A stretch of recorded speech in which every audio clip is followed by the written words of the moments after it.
Napansin niyo ba, ang mga magulang niyo, iisang sweldo, nakapagpatayo ng bahay, napagpaaral kayong lahat. Kayo, todo bigay, side hustle dito, sideline doon, puspos sa trabaho, pero parang wala pa ring nangyayari. Para tayong umaakyat sa treadmill, tumatakbo. Pero parang hindi umuusad, parang walang katuturan. Mga ka-RFF, ito pong muli si Rex Mendoza ng Ramver Financials. Susubukan nating bigyang linaw ang mga nangyayari ngayon. And on top of that, siguro makapagbigay sana tayo ng kahit konting leksyon para mailagay sa tama at mas magandang laban ang mangyayari para sa ating mga ka-RFF sa susunod na dekada.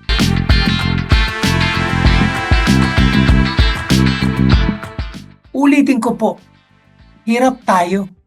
Ano kaya ang dahilan?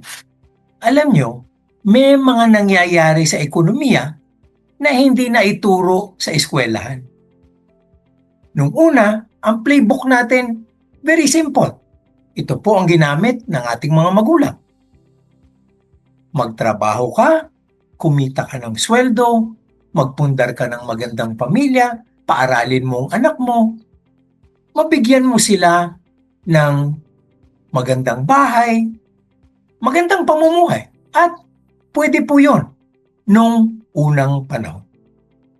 Pero alam niyo po, ipapakita ko sa inyo, ito ang katotohanan. Ang sweldo, halos dumoble naman doon sa nagdaang 15 taon. Halos doble, 80% increase. Pero alam niyo ba kung anong inakyat ng food cost? Yung pagkain natin. Hindi ba? Pagkain natin.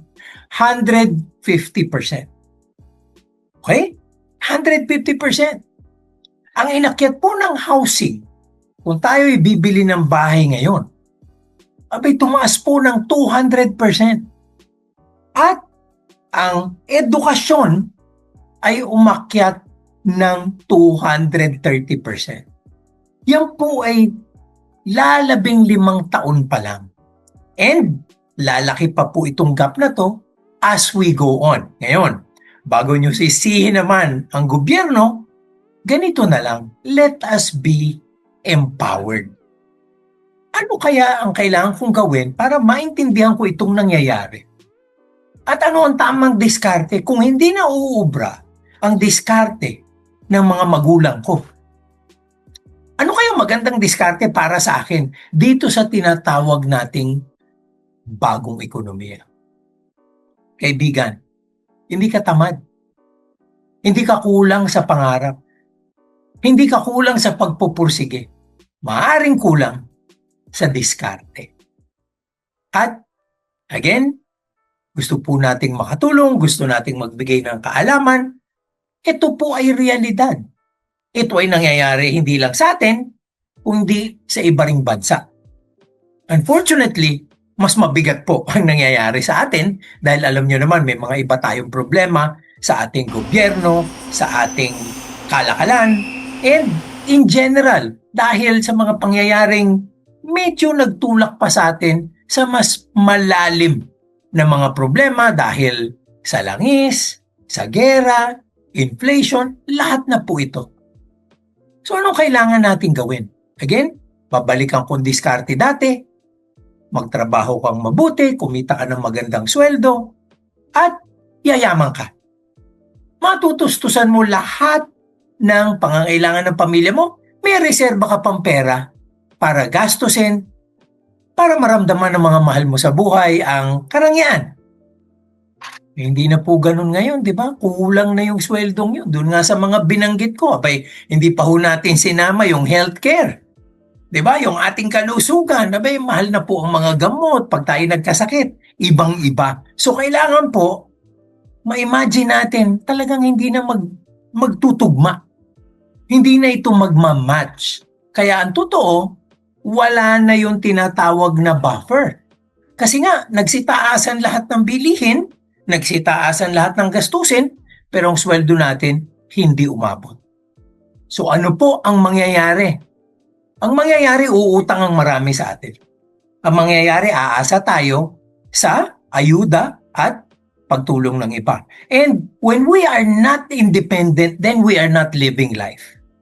Yung dati pong formula na yun, baguhin natin. Alam nyo naman, balikan nyo yung video ko dyan, meron akong 5 simple steps lang for wealth creation. Ano yun? Number 1, expand your earning potential. Sabi ko nga, hindi lang isang trabaho. May mga sideline, side hustle. Pero alam nyo, itong problema dyan. Lahat yan active income. Lahat kasali ka. Dapat pag in-expand mong yung earning potential, tandaan mo ito, mas importante yung tinatawag na passive income. Kasi yung passive income, hindi konektado sa iyo. Hindi konektado sa oras mo. So kahit wala kang ginagawa, kahit natutulog ka, kumikita ka dapat. Kasi yung ating mga side hustle, kasali tayo eh. So anong nagiging problema? Ang problema, tayo. Kasi binebenta natin ang ating oras, binebenta natin ang kakayahan, may limitasyon yun eh. Ilang oras lang ang nasa isang araw. Pero pag meron kang passive income, yung pera mo kumikita para sa'yo. Ibang usapan po yan. Imagine ito po, rounding off lang. 100,000 na nakatabi sa fixed income investment, may 500 ka. Di 500,000, meron ka ng 2,500. 1 million, meron ka ng 5,000. So, para kang kumikita sa sweldo ng pera mo. At pag ito ay napalawig mo pa sa iba't ibang investments, iba ang usapan. Number 2, maintain a lifestyle lower than your income. Wag naman po nating masyadong gastahin pag tayo'y nakakadilhensya. Talagang kailangan magtabi tayo. Accumulate and grow what you can keep because wealth is not what you earn. Hindi po ang pagkita equivalent sa pagyaman. Ang totoong wealth at ang totoong yaman ay kung ano ang nakasubik. Diba? Then, do this with purpose. Pag may purpose kayo, nakataya ang mga mahal nyo sa buhay, ang gusto nyong bigyan sila ng mas magandang kalagayan, mas masigasig tayo.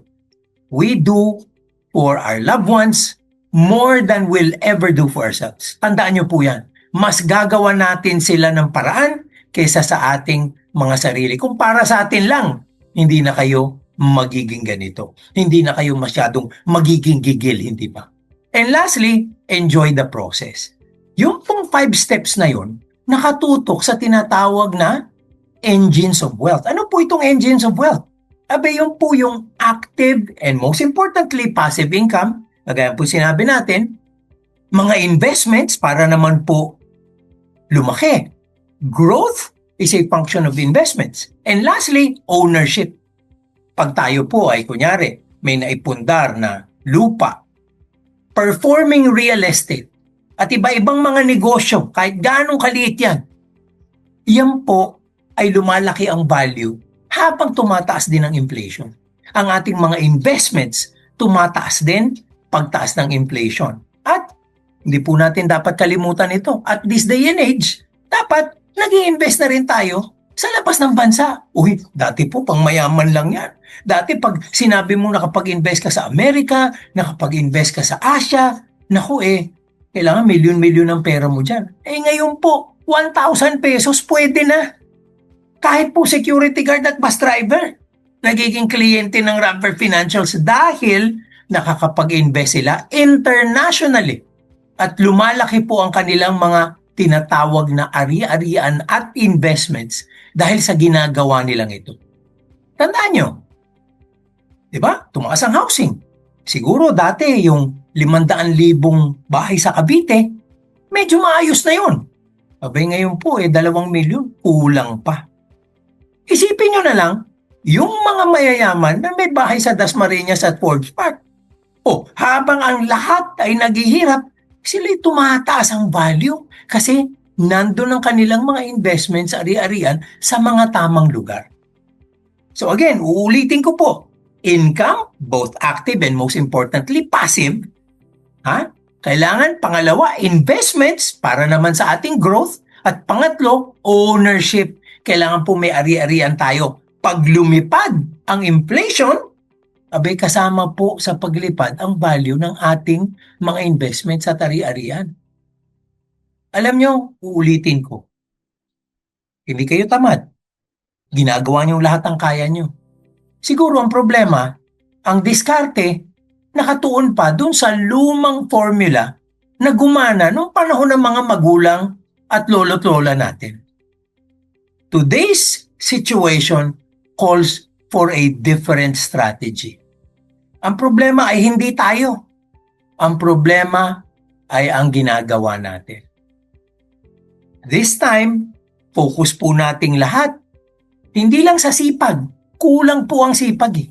Kulang ang sipag. Ang kailangan, sistema.